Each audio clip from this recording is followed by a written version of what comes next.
So I'm Pam Hackett. I'm the CEO of Proudfoot worldwide. We're a global consulting firm, and in 1987 I joined Proudfoot, so some 30 years ago. The first assignment that I ever went to was actually in far northwestern Queensland with Mount Isa Mines. Mount Isa Mines, a copper mine.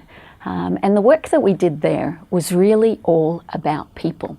It was really about harnessing the power of frontline supervisors and team leaders on behalf of the senior executives who had asked us to come in and actually engage their frontline supervisors and team leaders in making change happen in their business. That was 30 years ago. What's really interesting is that today it's still very much all about that. It doesn't matter about the technology that has changed the world. It's still about how people engage with their systems, their processes, the technology that's out there, and how they can get better, different results, more powerful results by utilizing what they interface with. So one of the stories that I tell a lot of people as I talk about my experiences in Proudfoot, after working in the mines in far northwestern Queensland, I then went across to Africa, and I worked in a copper mine in an area of the country called Namakwaland. Beautiful, beautiful part of South Africa. So it was a wonderful experience. But what was really interesting was it was 1994, and in 1994, Nelson Mandela had just taken over. It had just launched that whole transition in South Africa. And we were working with a mine.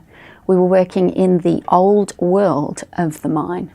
And there was one very interesting role that I learned all about as a consultant. And it was I tell this story all the time, but it was my famous tap hole operator. So this gentleman walked 16 kilometers every day to work, because he chose not to live in the barracks on the mine, because he had a family that he wanted to spend time with, and his family situation required him to be home more often than most of the people. However, the job that he did, the tap hole operator, was probably the most dangerous job in the mine.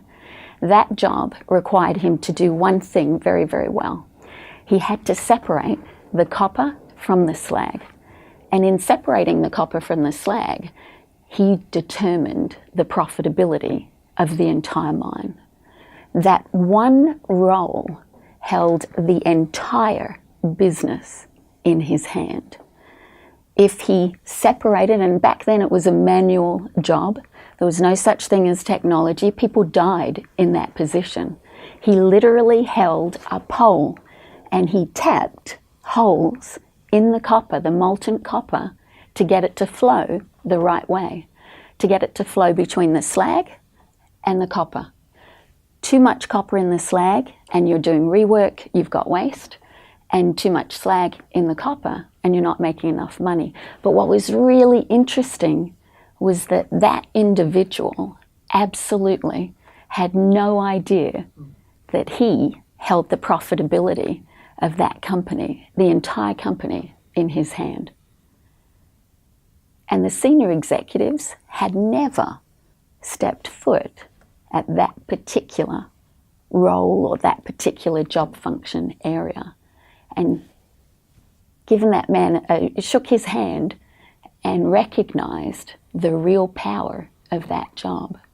So 30 years later, the story for us and the way that we work with clients today is still very much allowing people to really understand the power of their role and the impact that they have on a business.